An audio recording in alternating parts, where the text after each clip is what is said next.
Well, families in Baltimore City getting a little bit closer for in-person learning despite concerns about a fall surge of COVID-19 cases. The CEO says she's confident in the district's plan to bring small groups back to 44 schools a little bit later on this month.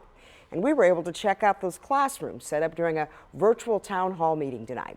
WMAR 2 News' Ray Strickland live outside of school headquarters. Ray, school leaders, what are they saying and doing to reassure parents and teachers that safety is going to be their top priority rather? Yeah, Kelly, the CEO of City Schools says she even went as far to say, rather, that if there is an outbreak, the district won't even hesitate to go back to the drawing board to reassess this current plan. But school leaders hope that won't even be the case because they believe they're doing the best they can to protect staff and students from COVID-19.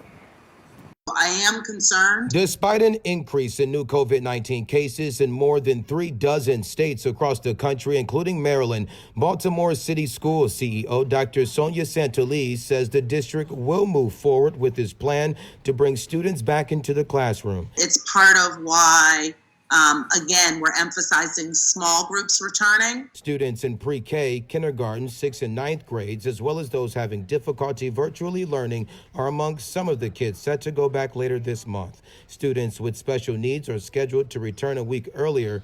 During a virtual town hall, school leaders gave viewers a live tour of a classroom showing PPE and how learning pods will be 6 feet apart to practice social distancing.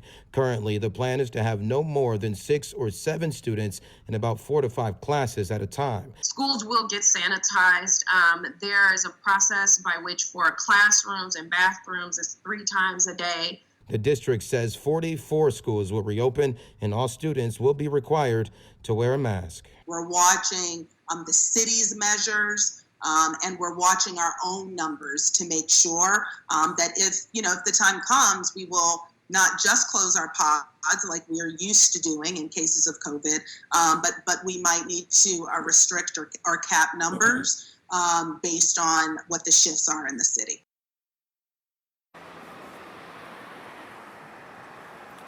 Now, the CEO did say families still have the option to keep their children home if they want to, but she says she still believes this plan is safe and says there's been no serious outbreaks at more than a dozen learning centers across the city. But some parents and teachers still remain skeptical about this plan.